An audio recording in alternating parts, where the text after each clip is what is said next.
আসসালামু আলাইকুম গাইস, এটা হচ্ছে নাজিমগড়ের পাশেই ছোট্ট একটা নদী এবং নদীটা খুবই সুন্দর ছিল। আর আমরা যেহেতু শীতের মধ্যে গিয়েছিলাম তাই নদীর পানিটাও কম ছিল। শীতের মধ্যে বেসিক্যালি নদীর পানিটা কমে যায়, বাট নদীটা খুবই সুন্দর ছিল আর নদীর পানিটা খুবই স্বচ্ছ ছিল। এখানে কিন্তু ছোট ছোট ডিঙ্গি নৌকাও আছে। নদীর দুই পাশটা খুবই সুন্দর আর পানিটা অনেক স্বচ্ছ। পানির নিচে কি আছে সবই দেখা যাচ্ছে। আর এখানে আসার পরে আমার সাথে একটা অনাকাঙ্ক্ষিত ঘটনা ঘটে গিয়েছিল।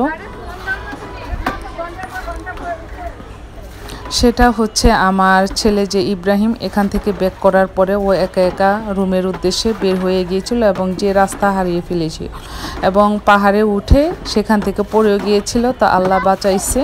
তো ওই পাহাড়ের মধ্যে যে চা বাগান ছিল, চা গাছ ছিল, ওইখানে আটকে ছিল এবং খুবই কান্নাকাটি করতেছিল। হোটেল থেকে 4-5 জন লোক এসে ওকে উদ্ধার করে নিয়ে গেছে। আর এটা হচ্ছে নাজিমগড়ের নৌকার ঘাট। আর এই তো আমরা চলে আসলাম নদীর লাস্ট সীমানায়। এখানে ছোটোখাটো খোলামেলা একটা টং দোকান ছিল। কেউ চা খেয়েছে, কেউ বা ঠান্ডা পানি, আবার কেউ কোক খেয়েছে। আর এখানে কিন্তু প্রচুর গরম ছিল। আর এদিকে উপরের দিকে যে আরেকটা চা বাগান আছে বিশাল বড়। আর এই তো এখানে ফটোশ্যুট করা হচ্ছে।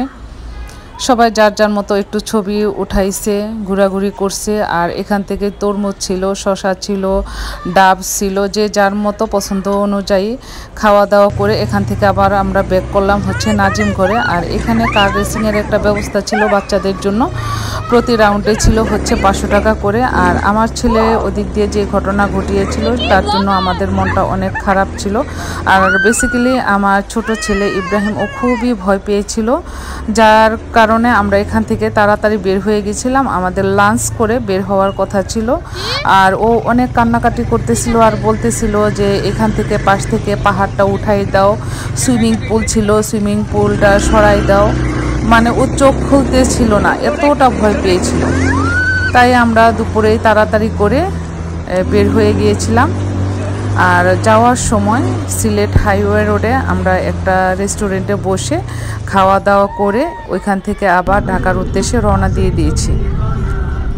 গাইস, আমার ভিডিওটি যদি ভালো লেগে থাকে তাহলে আমার চ্যানেলটি সাবস্ক্রাইব করে পাশে থাকবেন। দেখা হবে নেক্সটে ইনশাল্লাহ। এখনকার মতো সবার কাছ থেকে বিদায় নিচ্ছি।